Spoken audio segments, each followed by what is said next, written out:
Maliban na lang papatayin. Tama ba? So, meron kasing cultural meaning yung sinabi ng Panginoong Hesus na ito in line dun sa gusto niyang sabihin dun sa mga taong kaharap niya. That's why napakahalaga ng alam natin ng kultura. Halimbawa, hindi lamang kultura ng Israel ang ating titignan, kundi yung kultura ng society sa panahon na iyon na kung saan kabilang ang bansang Israel. Okay, halimbawa, yung tinatawag na nung panahon na si Jesus ay nagmi-ministeryo. Okay, so sila ay under ng Roman Empire. Kaya there are different cultures na umiiral doon. Kultura ng Rome, kultura ng Israel, and then yung kultura ng ibang nasyon na kung saan under the Roman rule. Okay, historical context yun, di ba? Pag hindi natin alam ang sitwasyon politically ng bansang Israel during the time ng si Jesus nagmi-ministry, hindi natin maintindihan kung bakit nagkaroon ng wrong concept ang Israelitas pagdating sa Messiah. Okay? So dapat alamin natin yung hindi lamang cultural, yung historical. Okay? So, example ng authorial intent. Ang Book of Genesis, ang intensyon kung bakit ito sinulat ay para ipaliwanag ang pinagmulan ng mundo. So Genesis means beginnings. Dito nagsimula ang lahat. Tama ba? Hindi lamang creation ang pinakita ng Genesis. Well, anyway, beginning of ng mundo. Yung origin ng mundo. Okay? So, yung tayo, dito nakalahad sa Genesis yung paglikha. And then yung kasalanan. Okay? Ako kapag halimbawang medyo may natatouch na mga pangyayari, lagi kong binabalik sa original intention ng Diyos sa Genesis. Okay? Sa original intention. Kasi ang buong Biblia, ang main theme nito is God's redemptive work. Ibig sabihin ng redemptive, pagtubos ng Diyos, hindi lamang ang kaluluwa natin, hindi lamang tayo ang tinubos ng Diyos. Okay? And then gagamitin din natin ang tinatawag na restoration. Yung lahat ng nasira ni Satanas o ninakaw ng kaaway, ire-restore o papanumbalikin natin to sa original nitong kalagayan. Okay? So for example, balikan natin ng konti yung tinatawag na lesson natin last Tuesday sa babae. Hindi ba? Ang original na purpose kung bakit nilikha ng Diyos si Eva para may katuwang si Adan. Ang Genesis, pagkatapos na i-create ng Panginoon yung mga creation niya sa bawat araw, di ba laging sinasabi, and God saw it was good. Pero isa lang ang kinreate ng Diyos nang sabi niya, no good. Ano yon? It is not good for a man to be alone. Sabi ng Panginoon, I will give him a suitable partner. Suitable ang ginamit sa NIV, pero originally, ang ibig sabihin nito, helpmate, katuwang. Pag sinabing katuwang, so equal lang sila, di ba? Kailan pumasok ang submission? Nung magkasala na. Dahil na deceive si Eva, okay, ng kaaway. So, pumasok ang submission. Pero nung si Jesus ay dumating, ni-restore ng Diyos lahat. Kaya yung sinabi ni Pablo sa Efeso na wives, submit yourselves to your husband. And husbands, love your wife kung paanong mahal ni Jesus ang iglesia na to the point na binigay niya ang kanyang buhay. Pero meron ding sinabi sa Ephesians si Pablo na magsasubmit din ng lalaki sa kanyang asawang babae. So there is a mutual submission. Tama ba? Okay. Kaya kung di natin babasahin yung buong talata kung saan nakasama yung submit yourself to your husbands. Okay. Gagamitin talaga ng mga lalaki yung tinatawag na di ba sabi ng Biblia, pasakop ka sa iyong asawa kung tama ang pinagagawa. Ngayon, kung mali, why follow? Tama ba? Kasi laging merong in the Lord. Yun. Kung mali, bakit magpapasakop ang babae? Tama ba? Hindi po ako nagtuturo ng pagre-rebelde, Nilalagay lang natin sa tamang perspective.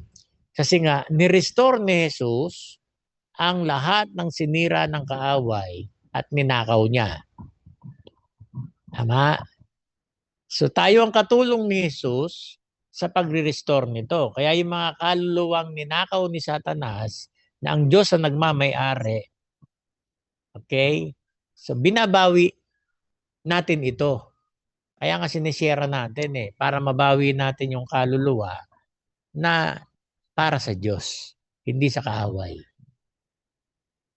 Tama ba? Okay. So dito rin natin makikita sa Genesis yung God's covenant relationship with Israel through the patriarchs.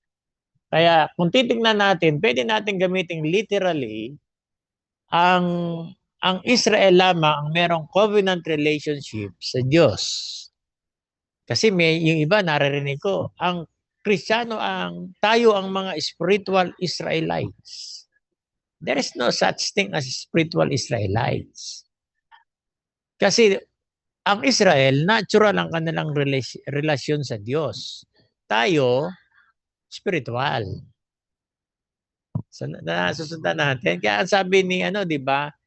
Kung ikaw ay na kay Kristo, binhi ka ni Abraham. Tama ba? O sasabi ni iba. O nakita mo na, pastor, kung ikaw ay na kay Kristo, binhi ka ng tinatawag ni Abraham. O hindi tayo spiritual Israelites. Hindi ganoon ang ibig sabihin noon. Binhi ni Abraham saan? Sa faith. 'Di ba? Kaya nga ang promise kay Abraham, magiging ama siya ng maraming bansa. Yun yung ibig sabihin ng binhi tayo ni Abraham sa pananampalataya. Dahil kasi naturally ang Israel ang meron talagang covenant ang Diyos pagdating sa relationship. Nakuha po natin. So, Israel has a natural relationship sa Panginoon through the covenant, while Christians, ang relasyon natin sa Panginoon, spiritual. Kaya nga, yung mga promise sa Old Testament, titingnan natin kung pwede natin bang i-claim. Kasi karamihan ng mga promise sa Old Testament is covenantal. Ibig sabihin, pag sinabing covenantal, it pertains to Israel only. Kaya nga aralin natin, ano yung pwede nating kuhanin dito na pwede nating i-apply sa pamamagitan natin. Kaya ang tinatawag na if my people na ginagamit natin pag tumatawag ng national prayer, literally, hindi natin ito pwedeng i-claim at hindi ito magiging applicable sa atin. Bakit? Hindi naman tayo people ng Diyos eh. On the basis of 2 Chronicles 7:14 ba yun? Kasi yun yung dinedicate ni Haring Solomon ng templo. So ang tinutukoy doon na my people, yung bansang Israel, hindi tayong Kristiyano. Okay? So kaya nga inaaral natin ito para makita natin kung ano yung pwede nating i-apply na dito sa talata na ito. Diba sabing ganyan, I will heal their land. Tama ba? Okay? Sabing ganyan, pagagalingin ko ang kanilang lupain. Tama ba? So, paano natin i-apply yan sa Pilipinas? I-spiritualize na naman natin. Spiritual lupain. Tama ba? Okay. Bakit sinabi ng Panginoon na I will heal their land?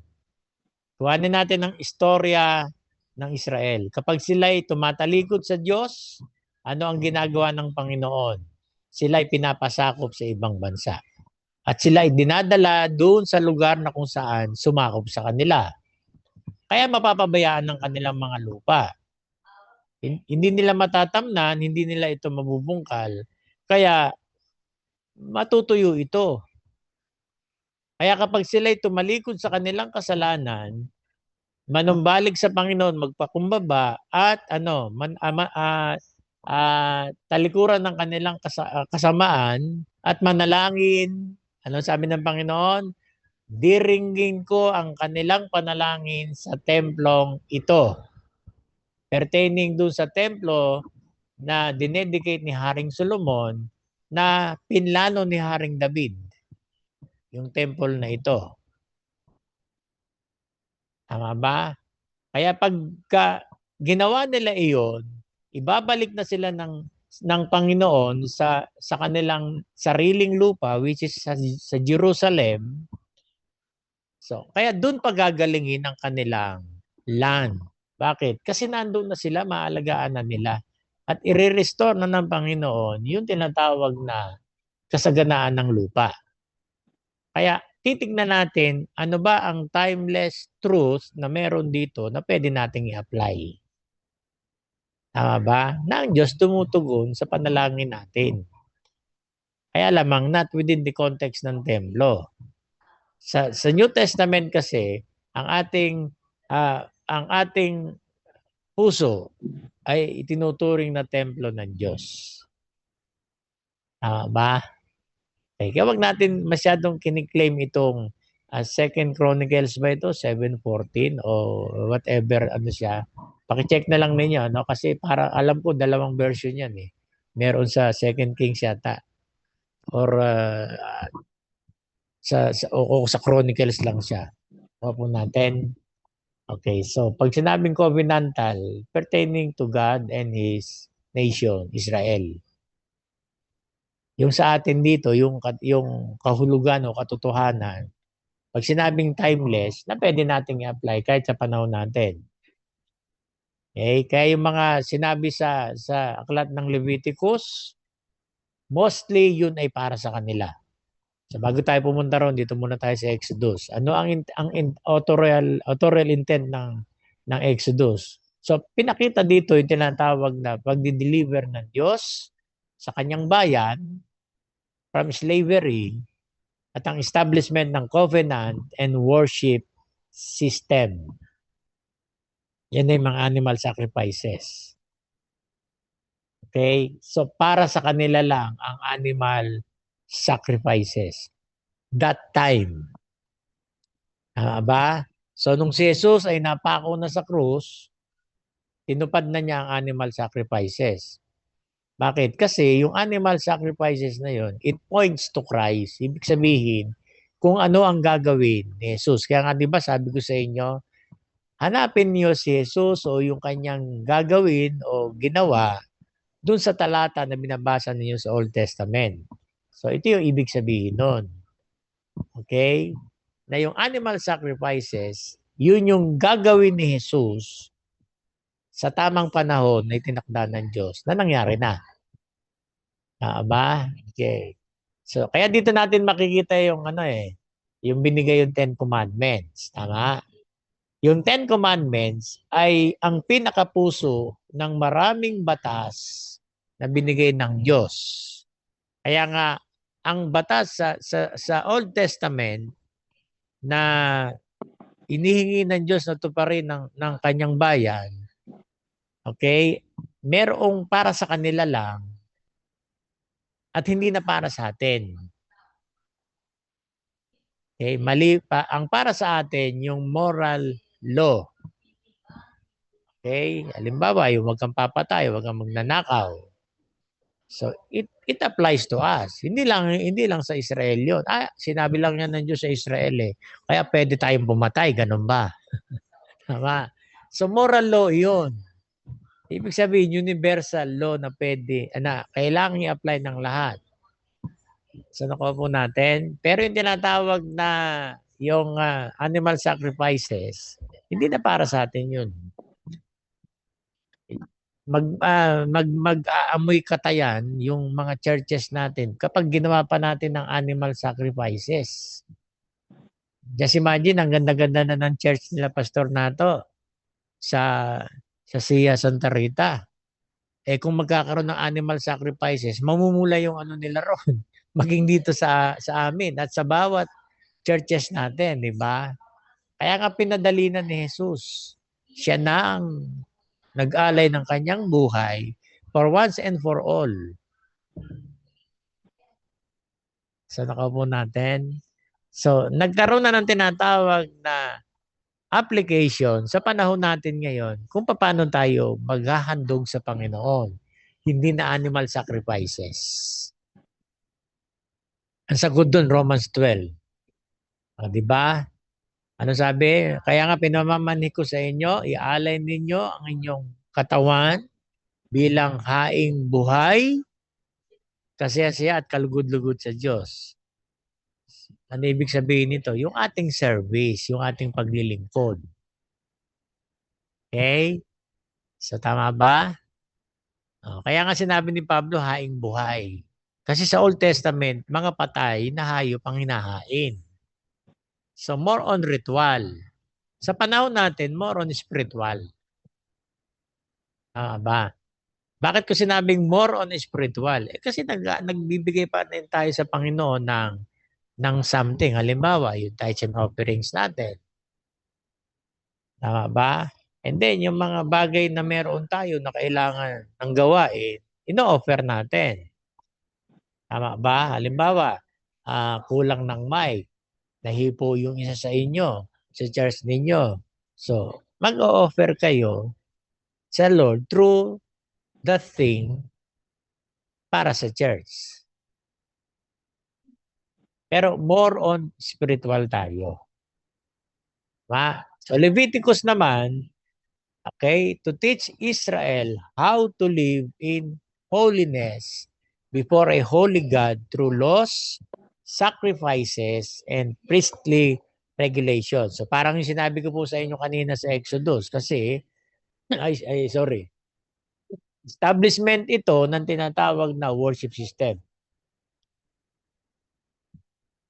Sa kanila, paano ang worship system? Ayun, yung tinatawag na pagsunod sa batas na binigay ng Panginoon. Halimbawa, yung tinatawag na Sabat.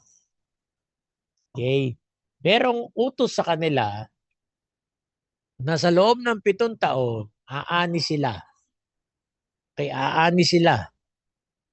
And then, pagdating merong pagkakataon na 7th year, hindi sila magtatanim, hindi sila mag-aani, kahit anong tumubo doon sa kanilang lupain, hindi nila ito dapat galawin. That is only for the Israelites. Tama ba? Okay. Pastor, bakit? Di ba, kanina matitigang. Di ba? Parang contrast yung sinabi ko kanina sa ngayon, di ba? Okay. So, diyan na naman papasok yung tinatawag na historical and yung titingnan din natin yung geographical. Nasaan ba ang Israel? Ang nasakop ng Israel ay maliit na bahagi pero nasa Europe side. Okay, sa Europe side. So ang Europe kasi malamig. Meron silang tag-init, meron din silang snow. Kaya nga wrong information pagdating sa Saudi Arabia. Tandaan ninyo, ang buong Middle East, yan ang promised land. Hindi lang kinukup ng Israel ng buo. Yung nasa Europe part lang ang kinuha nila. Kaya nung po na karoon ng pagkakataong mapunta sa Saudi, meron din palang lamig sa Saudi na sobra ang lamig. So nakuha po natin.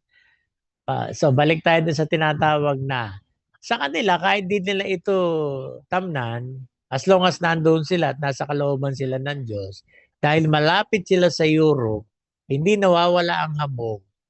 Laging nananariwa ang tinatawag na ah, yung ah, yung lupa. Okay, nagkaroon ako ng pagkakataong magbarko. Meron kaming provision na pagkain na galing sa Israel, yung prutas. Okay? So hindi na siya kasing laki na katulad ng sinabi sa Numbers, pero yung sarap nito, ganun pa rin. So yun, halimbawa yung peras. Sa atin pag kumagat tayo ng peras, tama lang yung kanyang tama lang ang kanyang lutong. Yung peras na galing sa Israel, okay, para kang kumagat ng chicharon sa lutong. So nakaupo natin. Bakit? Kasi sagana iyon sa sa hamog. Kaya hindi nawawalan ng hamog sa Israel. Pag panahon ng taglamig, siyempre. Bakit nagkakaroon ng yung sa Second Chronicles? Kasi nagkakaroon ng famine sa lugar nila. Caused by, siyempre, sa natural. Kaya kung titingnan po natin, talagang kailangan nating aralin talaga. Kasi meron talagang para sa kanila lang at hindi literally para sa atin. So kukuhanin natin yung meaning nito na nakapaloob dun sa talata. Ibig sabihin, yung kahulugan ng talata, nandun din sa talata mismo. Ang unang approach lamang natin, yung authorial intent. Anong intensyon? Bakit sinulat? O kaya yung mga batas na iyon sa Leviticus, and then sa iba sa Exodus, sa Deuteronomy, the same lang yon para sa bansang Israel. Okay, sa Deuteronomy, more on expanded lang siya, pinalawak na. So bakit inulit yung Ten Commandments? Kasi hindi narinig ng mga young generation ng Israelitas na siyang papasok sa lupang pangako kasama yung dalawang lahi o dalawang lipi ni Caleb saka ni Josue. Bakit? Karamihan kasi ng original na inilabas sa Egypt, yung nangamatay sa ilang dahil nagrebelde sa Diyos. So kailangan marinig ng young generation.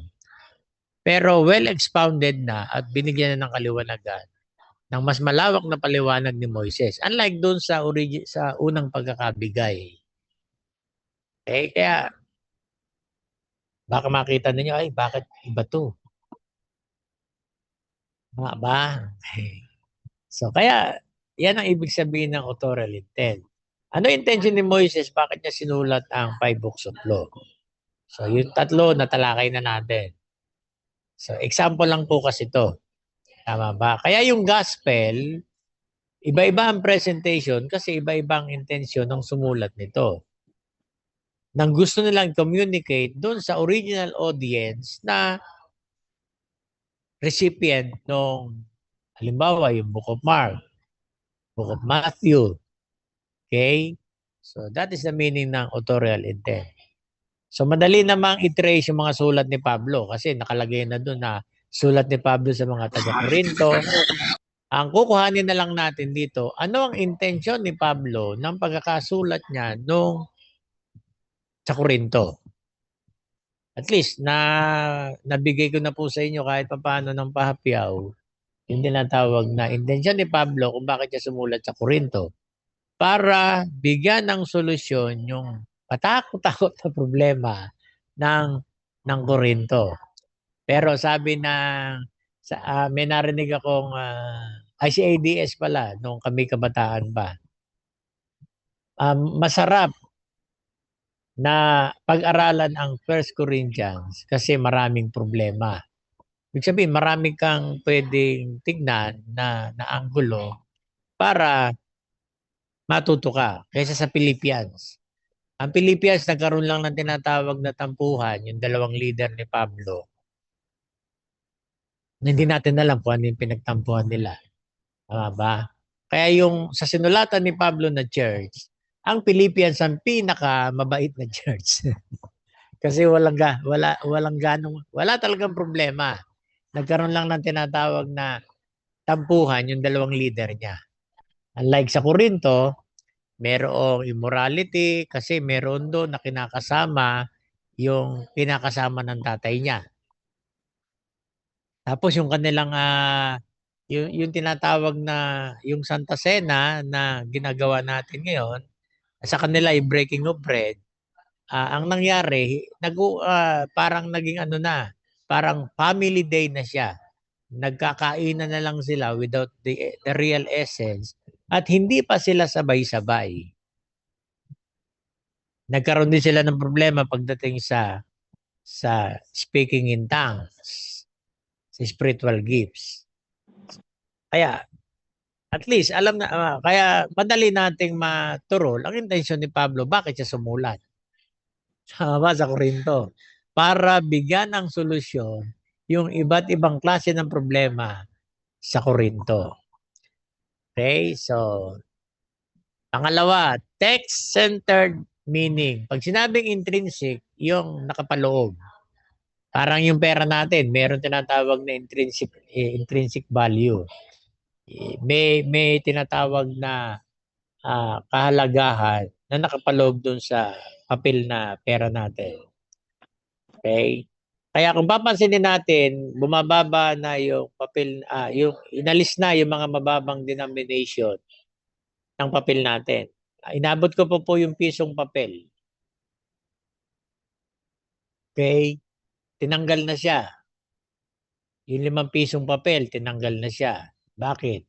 Kasi, ah, lugi tayo sa paggawa nito. Bakit? Kasi mahal yung pambili ng papel. Tapos yung gagawing pera, mababa ang halaga. Sabi, mababa na intrinsic value niya. Yung nakapaloob dito. Kaya, pinace out na yung mga papel na piso, 5 piso. Tama ba? Nasusunod po ninyo? Okay. So, parang ganito. 5 piso yung pagkakabili dun sa papel. Tapos ang ilalagay mo, piso. Talo na, di ba? So, yung text-centered meaning, nakapaloob mismo dun sa text yung ibig sabihin ng salita. The meaning is installed within the words and structure of the text itself. Kaya nga, di ba, tandaan lang ninyo yung semantics saka yung tinatawag na syntax. Semantics, yung ibig sabihin ng salita sa ginamit na language. Yung syntax, yung grammatical construction o yung pagkakaugnay-ugnay ng mga word in sentences at ang bawat sentences sa mga talata na binabasa natin. Okay? So, nandoon din yun. Nakapaloob doon. Wala sa akin. Okay? Wala sa mga pastor ninyo. Okay? Nandoon din yun sa talata. So, nagbibigay lang ako ng tulong para mapag-aral o kung paano niyo pag-aaralan na makita ninyo yung ibig sabihin sa talata mismo. Okay? So nakafocus yan sa tinatawag na literary analysis. So alam natin yung genre, di ba? Yung literary style o yung style ng pag-communicate. Ano-ano ito? Law, poetic, history or narrative, gospel, epistles, and then yung tinatawag na parables and apocalypse. Nasusundan natin. So, nandyan yan. So, yun ang focus nitong text-centered. Okay? So, merong different approaches bawat genre. Hindi mo pwedeng gamitin yung kung paano yung approach sa gospel sa poetic or vice versa. Merong approach sa bawat literary style. Yung structure. So, nabanggit ko na kanina, yung grammar niya. Okay, tignan ninyo kung Past tense ba ito? O continuous yung ibig sabihin ng word? Okay? O present siya? So, importante yun. Kapag ka na-miss natin ito, so mami-misinterpret na natin. Okay, then recognize intertextual connections. How scriptures explains scriptures. Dati tinuturo kong hermeneutics, yung talagang simply basic. Yung then and there, here and now. Then and there, sa panahon nila at sa kanila. Ano ang narinig nila at paano nila na naintindihan. Yung here and there, paano natin naintindihan yung narinig nila sa panahon natin. Mahirap yun, di ba? Sila narinig mismo nila eh, tayo hindi. Babasahin lang natin. So pag binasa natin to, yun na yung nakapaloob na intensyon ng author, pero hindi talaga natin narinig na actual yung sinabi. Kaya aaralin natin. Okay? Ulit-ulitin natin. Ano? Kailangan natin ng mga context. Yung immediate context, yung book context, at yung tinatawag na yung kabuuan, bakit ba sinulat ang Biblia? Halimbawa, lagi ko lang sinasabi sa inyo, ang main theme ng buong Biblia is God's redemptive work or plan. Okay? Kaya lahat ng pag-aaral natin, kahit anong talata yan, lagi nating i-anchor yan doon sa God's redemptive plan. Okay? Isa lang ang theme ng Biblia. Pinakita lang ang mga proseso, okay, na kung paano yung kalooban ng Diyos o kanyang plano ay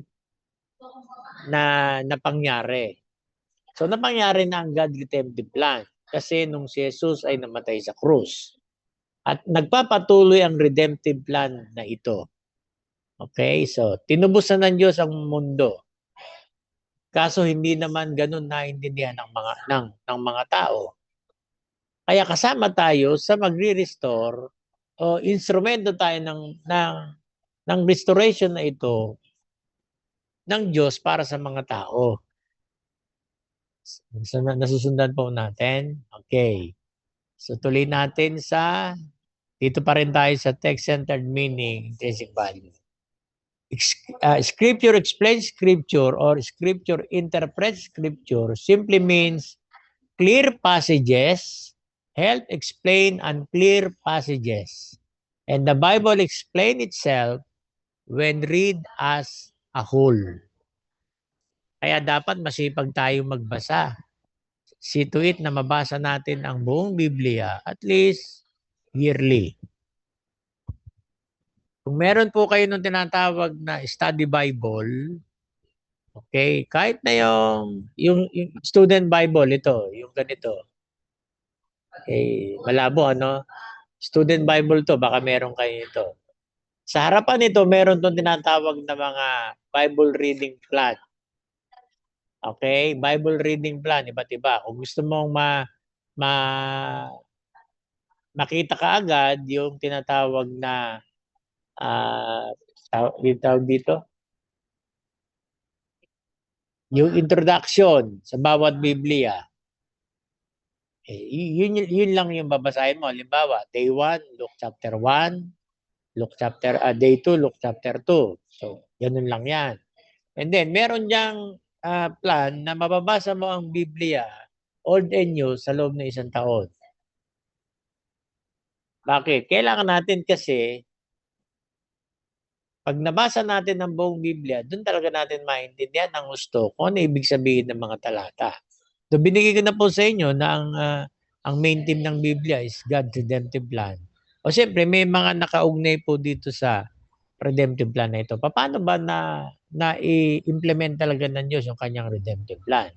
So, siguro, kung tamad tayo mag-isip, kay Kristo. So, paano? Paano ang naging proseso pa ng Diyos bago dumating ang Kristo? Ano ang bahagi ng Book of Esther sa redemptive plan ng Diyos? Okay? Tama ba? Ano ang bahagi nito sa tinatawag na ah, redemptive plan ng Diyos? Kung hindi napigilan yung plano ni Haman na ito na patayin ang lahat ng Israelitas, wala tayong kaligtasan. Bakit? Pag namatay lahat ng buong Israelites, paano lilitaw si Kristo? So part ng redemptive plan, yung Esther, dahil na-preserve ang pagmumula ng Mesyas. Tama ba? Pastor, si Esther. O ano mangyayari kay Esther? Isa na lang siyang matitirang Israelita. Tama ba? At hindi po pwedeng through Esther, lilitaw ang Mesyas kung halimbawa nagkaanak siya sa ibang lahi. Anak talaga ng Diyos si Maria, hindi si Esther. Tama ba? Sa mind ng Diyos, si Maria ang talagang magdadala nung bata na magiging tagapagligtas. Okay? Ano ang bahagi nung papaanod kay Moises? The same thing. Okay, the same thing. Kasi kung namatay si Moises, napatay siya, walang magiging deliverer ang Israel sa Egypt. Nakuha po natin. Kasi si Moises talaga magdi-deliver sa Israel. Kaya hindi siya nakapasok sa lupang pangako. Nagkaroon na lamang ng mga instances kasi hindi siya ang magpapasok sa bansang Israel sa promised land. Ilalabas lang niya sa Egypt. Pero hindi siya ang magpapasok. Sino? Si Josue. Si Josue ang talagang magpapasok sa lupang pangako.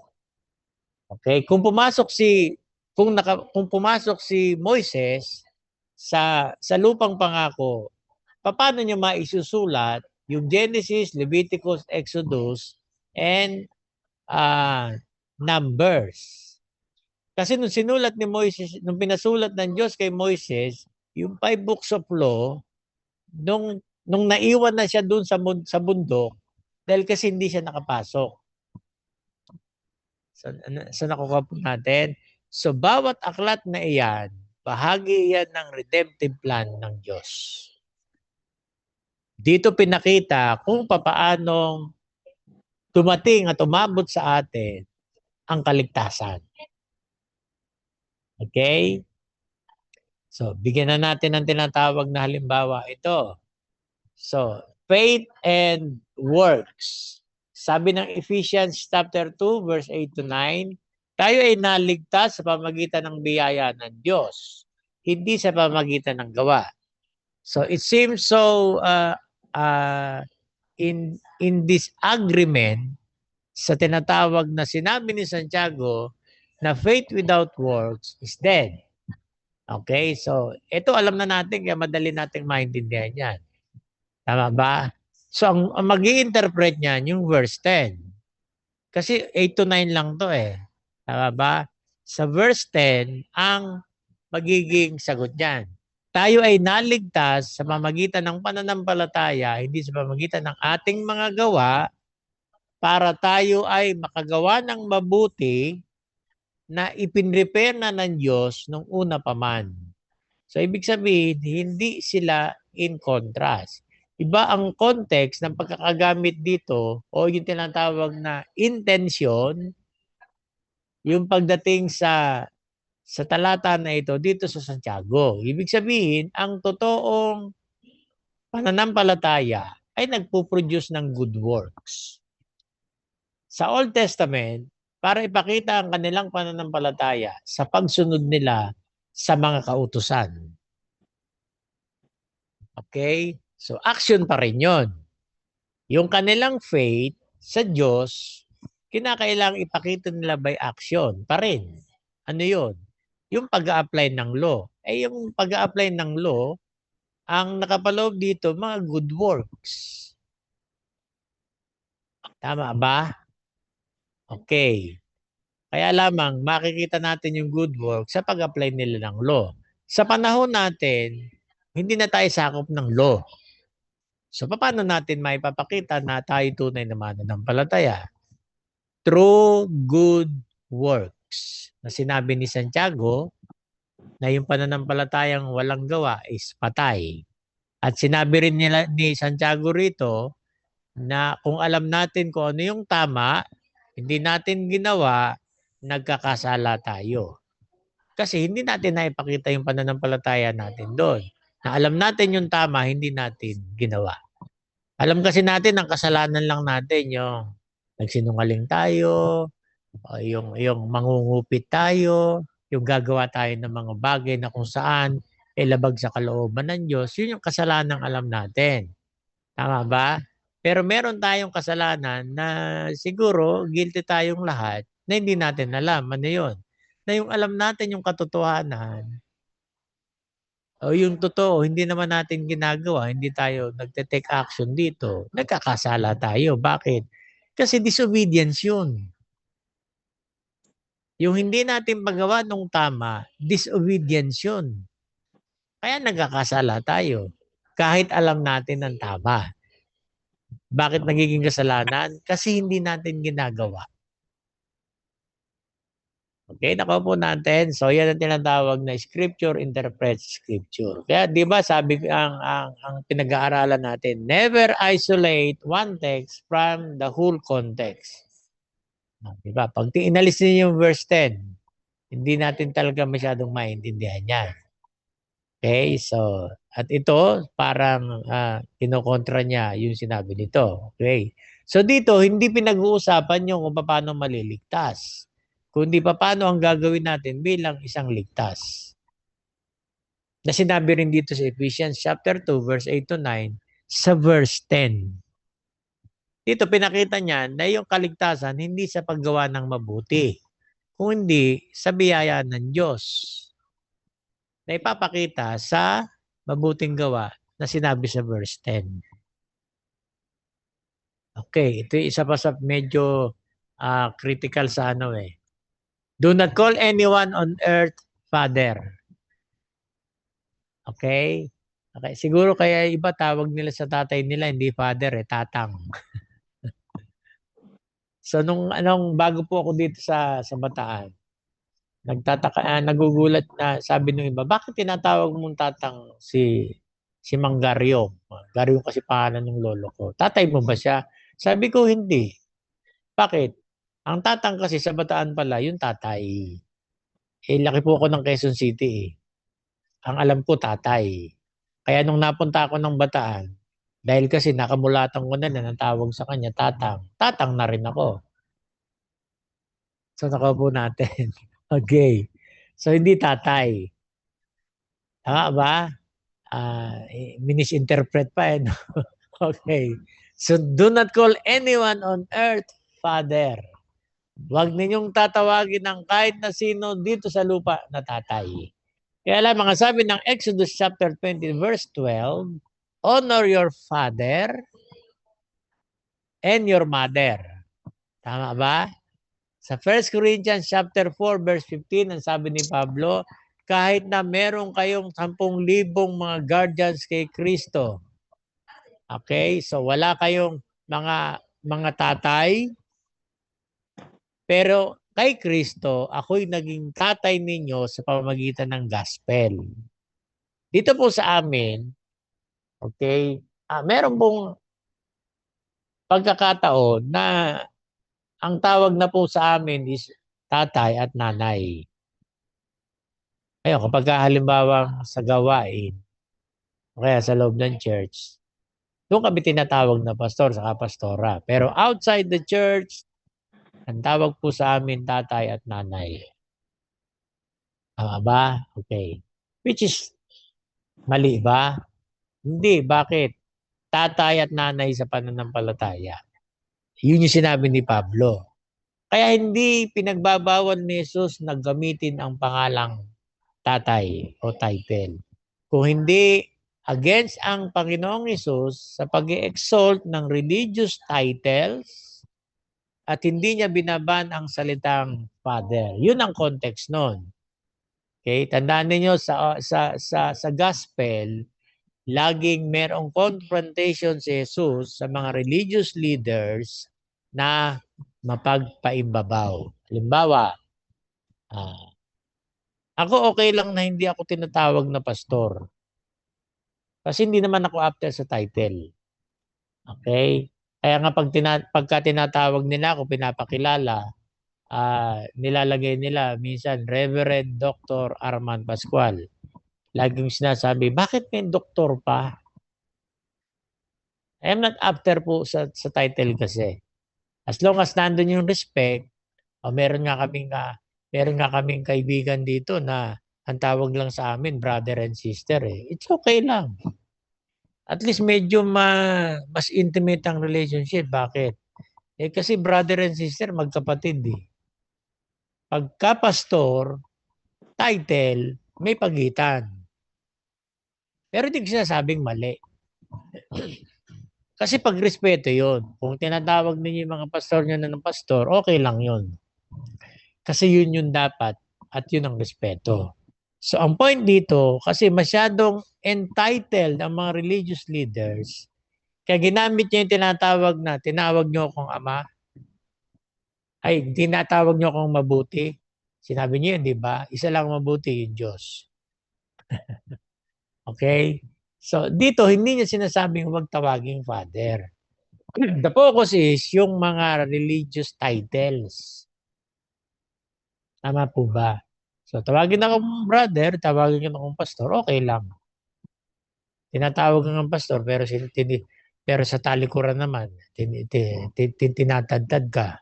Tama ba? Okay. So yung may tinatawag ng brother. So yun ang point dito. Tama ba? Yun ang point po ng Panginoong Hesus dito sa do not call anyone on earth Father. So ginamit lang niya yung phrase na ito para doon sa mga kausap niya at nakakarinig, naiintindihan to. Alam nila ibig sabihin nito. Kaya kung hindi natin naaralin yung tinatawag, bakit ba inilagay ito ni ano? Actually, Matthew yata ito eh. Hindi nagkakamali. Sa Book of Matthew yan. Bakit sinama ni Matthew ito? Ano ba ang kaugnayan nito doon sa buong kwento ng buhay ni Jesus sa gospel na sinulat niya? Okay? Nako po natin. Parang yung ano yan eh. Sabi ganyan. Pastor, di ba sabi ng Panginoon mismo, huwag pa ulit-ulit yung panalangin. Sabi ko, ibig sabihin, minsan lang natin papanalangin yung panalangin natin. Sabi ko, hindi po yun ibig sabihin nun. Parang ganito yan eh. Hanggat hindi tinutugon ng Diyos yung panalangin mo, patuloy mo pa rin ipag-pray. Yung sinabing paulit-ulit, parang yung, excuse me po, hindi po ako nag-criticize. Tayo karamihan galing sa Catholic. Paano ba tayo mag-pray? Paulit-ulit lang, di ba? Ama namin, Ginoong Maria, napupuno ka ng grasya, ang Panginoon Diyos, sumasa iyo, blah, blah, blah. And then, yung Lord's Prayer na Ama naming Diyos na nasa langit, patawarin po kami sa aming mga kasalanan, sundin ang loob mo dito sa lupa para na sa langit. Bigyan po kami ng aming pong kakanin sa araw-araw. Tapos kinabukasan, yun naman ang pag-pray natin. So, mali din ba? Hindi. Okay. Nagiging indifferent kasi minsan ibang mananampalataya sa mga ibang pananampalataya. Dahil nga kasi, alam naman na natin kung sino nagpe-pray ng gano'n, di ba? Hindi naman mali yun. Kasi yun yung kanilang faith. Tama ba? Faith nila yun. Ang sinasabi ng Panginoon ay yung mga religious leaders kasi sa kanila, nung panahon na yun, lalo na yung mga Pariseo, pag nanalangin sila, nasa kalye, nagpapakita sa mga tao na, oy, kami, nananalangin kami. Kaya di ba ang kasunod nun, kung mananalangin kayo, pumasok kayo sa kwarto ninyo, sara niyo yung pinto, manalangin kayo sa inyong amang hindi nyo nakikita na nasa langit. Para praise ko na lang yun ha. Baka hanapin nyo po yung linya na yun sa Bible ninyo. Tama ba? Yun ang ibig sabihin ng paulit-ulit. Yung litanya na lang at paimbabaw. Pero yung patuloy natin pinagpipray yung ano natin. Okay? Kaya nga sabing ganyan. Yung pagkiklaim natin ng prayer natin, maging maingat din tayo. Kasi baka yung kiniklaim natin, hindi kalooban ng Diyos, pinipilit natin, ibibigay ng Diyos yan para disiplinahin tayo. Why? Because we pray and claim it. Tama ba? Kaya dapat maging maingat din tayo sa pag-claim natin ng mga talata sa Biblia. Meron po kaming naging miyembro. Ang kanyang paboritong verse, ang manatili hanggang wakas, maliligtas. Minsan sabi niya, hindi ba ako pastor nun? Sabi niya, Brother Mandy, bakit ganun? Laging pagsubok na lamang yung binibigay sa akin ng Diyos. Samantalang ang meron naman akong favorite verse. Ano po ba yung favorite verse ninyo? Yun yung favorite niya. Ang ginamit pa niya, ang magtiis hanggang wakas, maliligtas. Yung version na hindi yung ang manatili hanggang wakas, kundi yung ang magtiis hanggang wakas, maliligtas. O kaya po kayo binibigyan ng tinatawag na maraming pagsubok. Kasi ang pinangahawakan ninyo, ang magtiis hanggang wakas, maliligtas. O kung wala kayong pagsubok, wala kayong titiisin. Pero ang context nun ay misapplied pa rin. Kasi yung tinutukoy na ang manatili hanggang wakas, future events po yun. Yun po yung nakapaloob sa tinatawag na mga darating na yung tatakan. Na kung mananatili sa kanyang pananampalataya, yung aabutin ng tatakan na yun, o yung mga Kristiyano nung time na yun, sila ang maliligtas sila. Hindi yung magtitiis tayo ng pagsubok ang ibig sabihin. Though tinitiis natin ng pagsubok, but it is not the context ng verse na pinangahawakan niya. Nasagot niya, ay ganun po ba yun? Ganun ba yun? Opo, ganun yun. Kaya maging maingat din tayo sa mga verses na sinasabi nating favorite verse natin or kiniklaim natin. Kasi baka mamaya, iba ang intindi natin. Tama ba? So, yung kinlaim mo, makukuha mo yun. Kinlaim mo kasi. I guess, as much as possible, there's nothing wrong naman na kiniklaim natin. Kaya sabi ko po sa inyo, mag-iingat lang po tayo. Tama ba? Nakuha po ninyo. So, yun ang ibig sabihin ng panalangin paulit-ulit. Pero kung hanggat di tinutugon ng Lord, yung prayer natin, so, ask the Lord na bakit hindi tinutugon. Kasi baka hindi mo kalooban. Baka meron ng tinatawag na conviction sa iyong Panginoon na hindi niya kalooban, pinipilit mo pa rin. Kapag kaya na pinilit mo pa rin, bibigay sa iyo ng Diyos yan para disiplinahin ka. Okay, example, sabi ng Israelitas, Samuel, ayaw na namin sa iyo. Gusto na namin ng hari na maghahari sa amin. Pumunta si Samuel sa Panginoon. Sabi ng Panginoon sa kanya, bakit ka nalulungkot? Tumayo ka dyan. Pumunta ka sa Israel, ganito yung sabihin mo.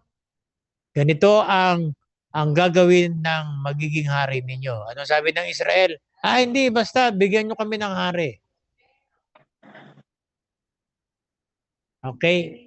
Sa Deuteronomy, may nakalagay doon na alam ng Panginoon na hihingi sila ng hari.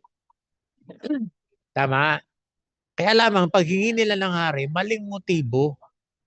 Ang sabi nila kasi, gusto namin magkaroon ng hari katulad ng ibang bansa na siyang lumalaban sa giyera.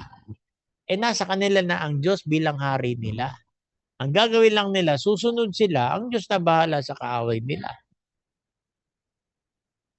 Pinagpilitan pa rin nila na gusto nilang maging hari. Bagamat alam ng Diyos na kailangan nila ang hari at hihingi sila ng hari. Kaya lang wrong motive. Ibig sabihin, kahit na wrong motive, pinahihintulutan ng Panginoon pag pinilit natin para disiplinahin tayo. Hindi niya kalooban. Pinahintulutan niya just to discipline us. O sige, alam mo nang hindi ko kalooban yan, pinipilit mo pa. O sige, pagbibigyan kita. So for good pa rin. Bakit?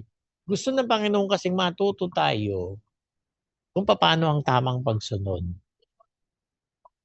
Ako po ninyo. One time nakikinig po ako ng DZAS sa gabi. Buhay pa po nun si Pastor Clem. Siya po ay magaling sa family counseling. Meron pong nagtanong sa kanya na isang babae, Pastor, paano po yun? Di ba sabi po ng Biblia, huwag makipamatok sa hindi kapananampalataya. O yun ang sinabi ng Biblia. Bakit ba? Kasi pastor, yung boyfriend ko po kasi hindi po mananampalataya. So anong sabi ng Biblia ayon sa sinabi mo? Na wag po makipamatok. Pastor, paano po kung ipagpipray ko na lang siya? Bakit mo ipagpipray? Kasi boyfriend mo, hindi para maligtas. Pinilit pa rin niya. Tignan niyo, family counselor at pastor yung kausap niya. Pinilit pa rin niya na ipagpipray niya. Tama ba?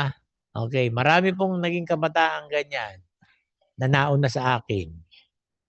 Na nabalitaan ko na lang. Ganun ang katwiran nila.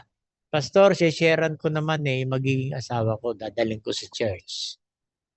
So, awa ng Diyos, wala na siya sa church. Kasi pinilit niya na hindi mananampalataya. Na ang katwiran, sharean. Okay, ang nakakalungkot po na isang istorya, meron po isang pastora dito sa Dinalupihan na may nanliligaw sa kanya na non-believer. Ang ginawa ng non-believer, tumanggap. Talagang nagpakita ng pagiging aktibo sa church. So to make the long story short, nagkatuluyan sila ng pastora. Dahil mag-asawa na sila, lumabas na yung tunay na dahilan. Nakulay nung lalaki. Kaya lang pala nag-active, kaya lang pala nag-born again kasi gusto lang siyang mapangasawa. Diba? Okay. Nanako po natin. So, may mga instances ng ganyan na nagkakaroon ng tinatawag na marriage yung hindi born again yung isa. So, nakuha po ninyo. So, there is a consequence pagdating sa ganyan.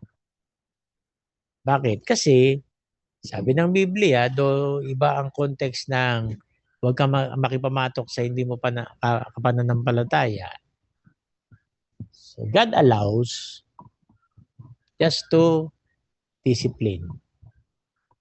Medyo malalim yun kasi pag pumasok sa kasalan, wala nang hiwalayan yun.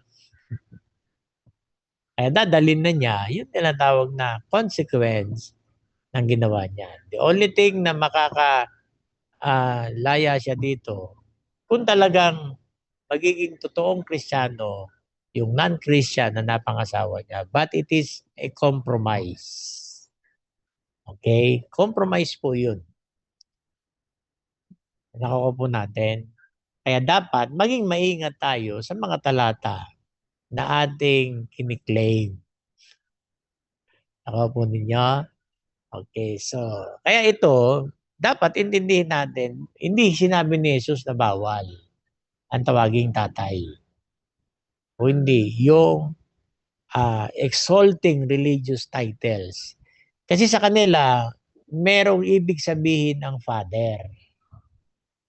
O di ba? Sa Old Testament, merong ano sabi kay Jesus doon sa Isaiah? Everlasting Father, di ba? Kaya yung pinanghawakan ng oneness. Na si Jesus, yung Father din. So, yung Father na iyon, hindi yun yung Father na tatay sa context ng tinatawag na Isaiah.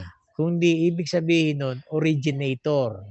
Yung Father doon sa text na sa verse na iyon, hindi yung Father na tatay na alam natin. Kundi yung ibig sabihin nito sa original language na ginamit, originator. Everlasting Father at originator naman talaga si Jesus, di ba? Anong sabi ng Colossians? Lahat ng mga ng mga bagay inilikha sa pamamagitan niya pertaining to Christ. Tama? Para sa kanya, nakikita at hindi nakikita. So, ibig sabihin, si Christ, Father, in a sense, originator. pinagmulan, hindi tatay na alam natin. Okay, so pangatlo, reader-centered meaning. Reader response approach, ang ibig sabihin po nito. The meaning is shaped by how the reader understand and experience the text. Ako lagi po sinasabi sa mga kapatid po natin dito, huwag kagad ninyong ipapasok ang inyong experience para lamang inyong bigyan ng linaw yung mga tao. Kasi na-experience mo yun, hindi nila experience yun. Share mo muna ang board, share the gospel, and then, so, kung paano mo ito naranasan, dun mo ngayon ito iti-testify. Do not put first our experience sa text. Kundi tingnan muna natin how the text, kung paano natin may experience yung text. Okay? Yan ibig sabihin ng reader-centered meaning. Ang emphasis nito, personal and cultural perspective. Mamaya, papaliwanag natin ang example. Allows for multiple interpretation based on reader's context. Okay. Meron pong mga compound name ang Panginoon o ang Diyos. Ano na ito? Yung may mga Jehovah, Jehovah Jireh, Jehovah Rapha, Jehovah Chidkenu, yung mga iba't ibang klase ng Jehovah na yan. Compound name iyan na hindi ang Diyos ang nagbigay nito, pangalan na ito para sa Kanya. Kundi yung mga taong nakaranas na depende kung ano yung naranasan nila sa Diyos. Halimbawa, bakit sinabi ni Abraham na Jehovah Jireh, the Lord shall provide?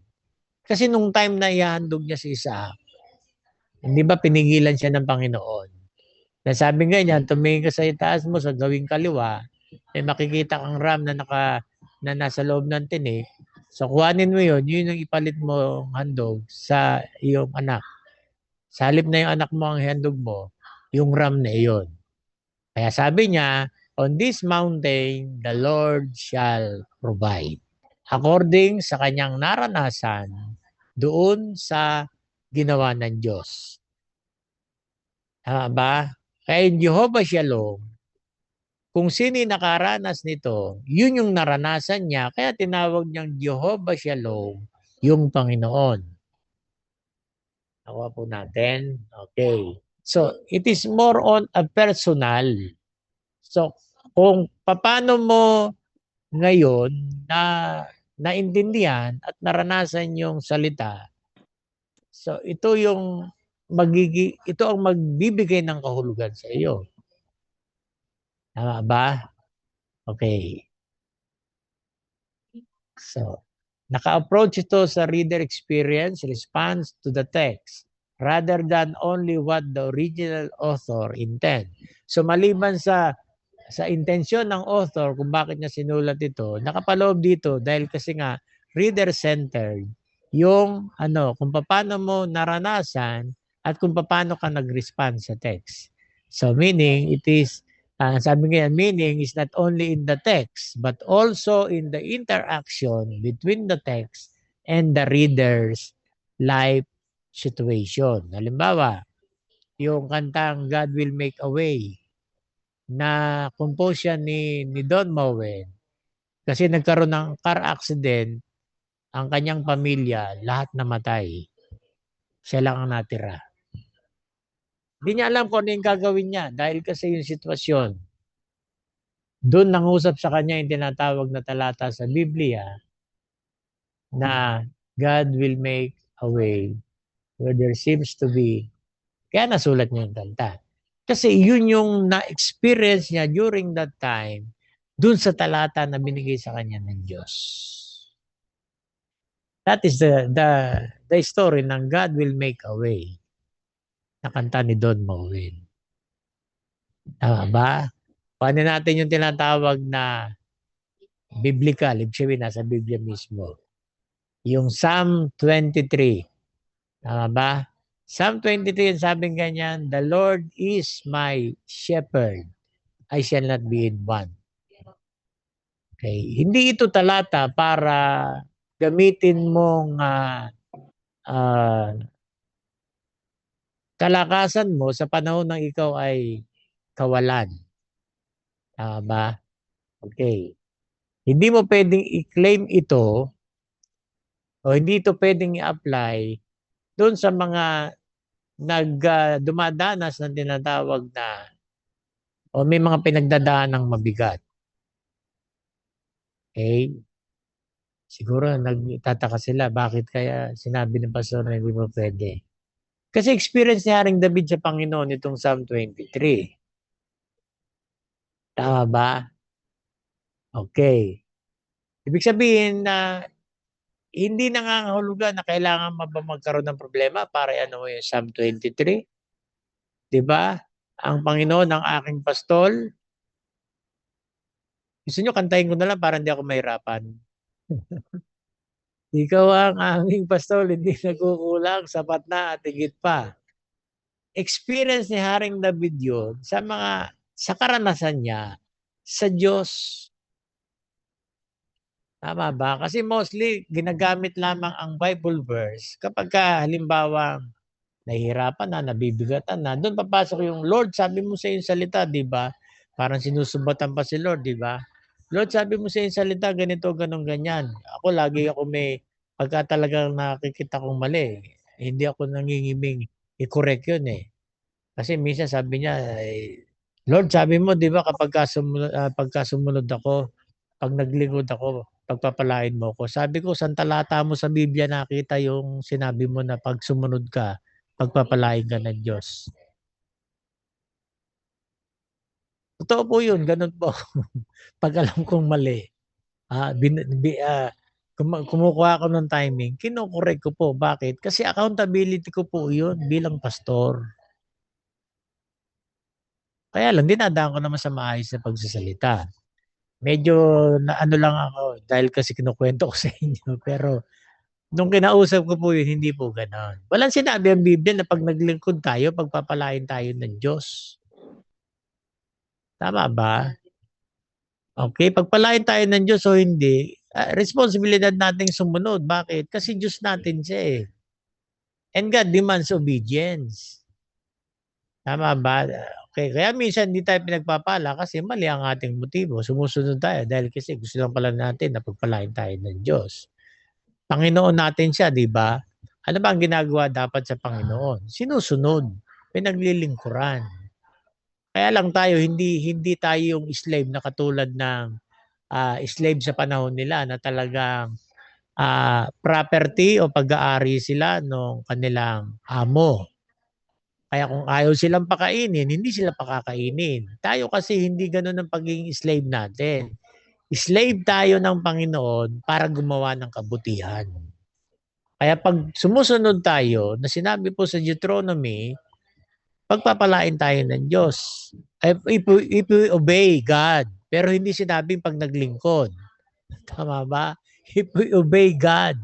Pag sinunod natin. Kasi hindi naman talaga lahat ng naglilingkod sumusunod. Ay dahil kasi sumusunod. Yung ba merong ibang intensyon at merong ibang motibo. So nakuha po natin, kaya dapat pag-aralan po natin ito. Yun ang experience ni Haring David. Okay, paano yung ano natin dito? Kung paano naging pastol ang Panginoon kay Haring David, the same thing with us. Anong sabi ng Panginoon? I am the good shepherd. Kaya kung aaralin natin din na yun, hindi naman shepherd si Jesus, di ba? Karpintero siya eh. So yung sinabi niya, I am the good shepherd, not the literal shepherd, kundi the shepherd of our soul and our life. The Lord provides. Lahat ng pangangailangan natin, pinoprovide niya. Kaya dapat tignan po natin yan. Okay, that is their experience. Hindi natin experience yun.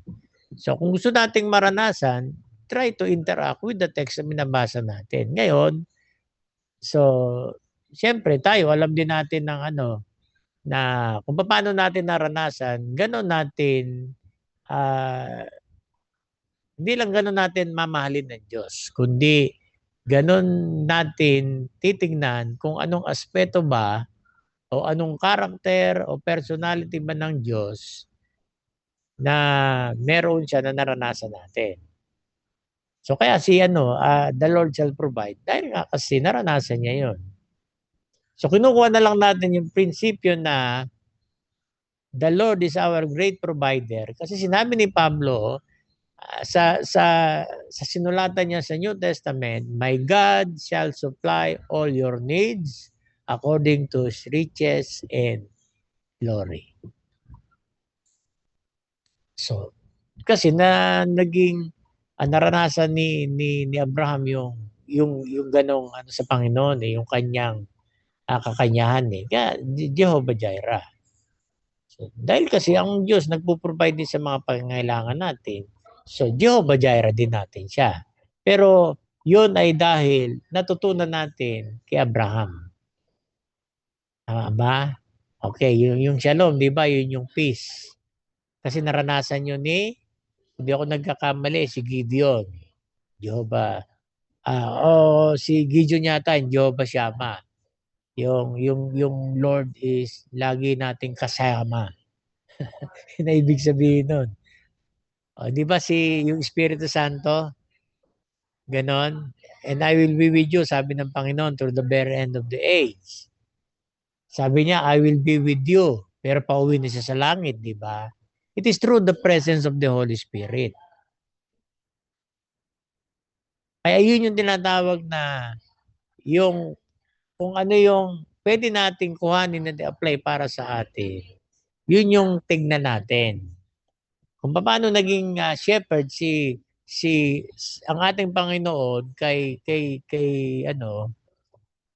David, the same thing with us. Kaya lang yung Jesus is my shepherd. Okay? So yun yung kanyang naranasan sa Panginoon. Kaya niya sinabing hindi siya nagkukulang kasi the Lord always provide. Kaya nga yung kanta natin, di ba? Ikaw ang aking bastol, hindi nagkukulang, sapat na at higit pa. Tama? Okay, so di ba ang kasunod nun? He makes me lie down in green pasture. And then, even if I walk through the valley of death, kasi experience ni Haring David yun, during the time nang siya ay pastol at ng hari ng Israel. Tingnan ninyo, hari siya pero tinuturo niyang tupa sa harap ng Diyos. Bakit? Kasi sabi niya, the Lord is my shepherd. Hari siya, di ba? Tama ba?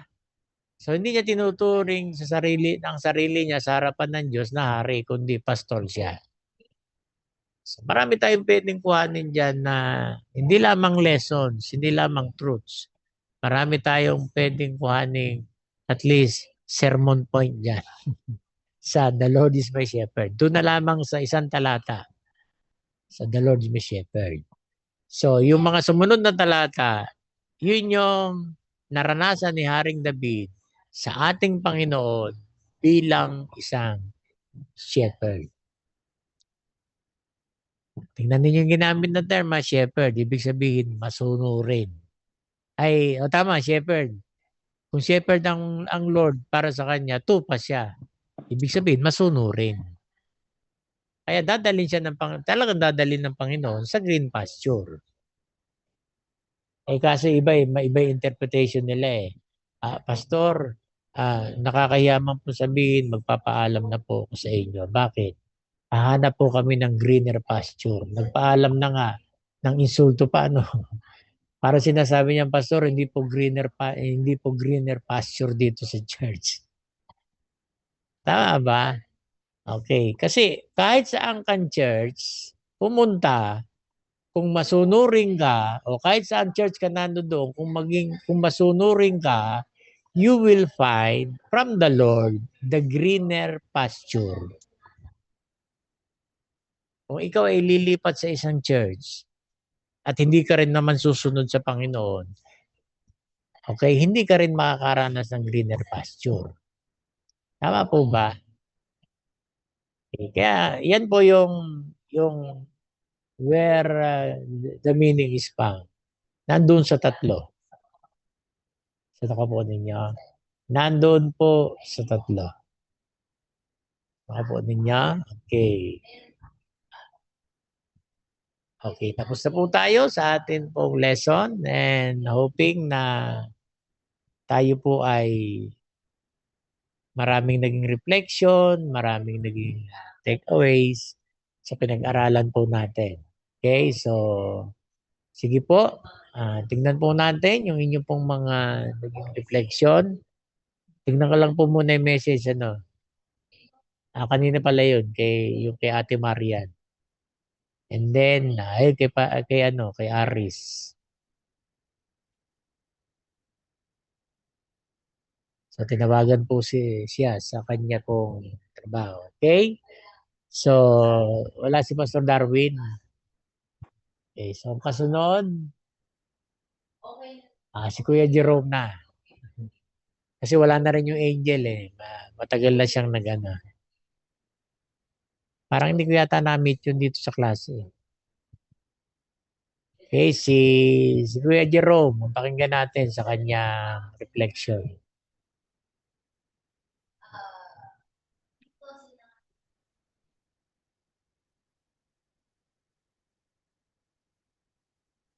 Okay, sige. Ayusin lang daw po niya yung mic.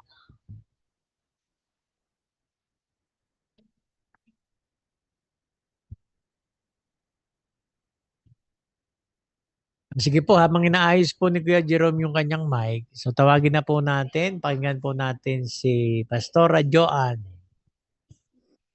Good evening po, Pastor. Good evening po. Sorry po kasi na-late ako ng mga isang oras po talaga kasi may dinner po kami magkakapatid. Yung naabutan po nyo, hanggang Okay, sa matapos. hindi ko na po alam kung ano yung title po ng topic natin ngayon. Pero may ano lang po ako reflection dito. Naabutan ko po yung sinabi niyo na ang Biblia ay binubuo po ng God's redemptive plan. Ah, kahit na sa Old Testament po, halimbawa na lang yung aklat patungkol sa akin na po ang yung aklat patungkol kay Ruth. Bahagi ito ng God's redemptive plan sapagkat si Ruth ay naging great grandmother of David. And then si Tama. David po ay naging lineage ni Ng ating Jesus. Panginoong Hesus. So, yun po, naintindihan ko po na from Old Testament po hanggang sa New Testament, bahagi po talaga ng plano ng Diyos ang pagligtas ng sangkatauhan. Hindi po natin masasabi na sa New lang,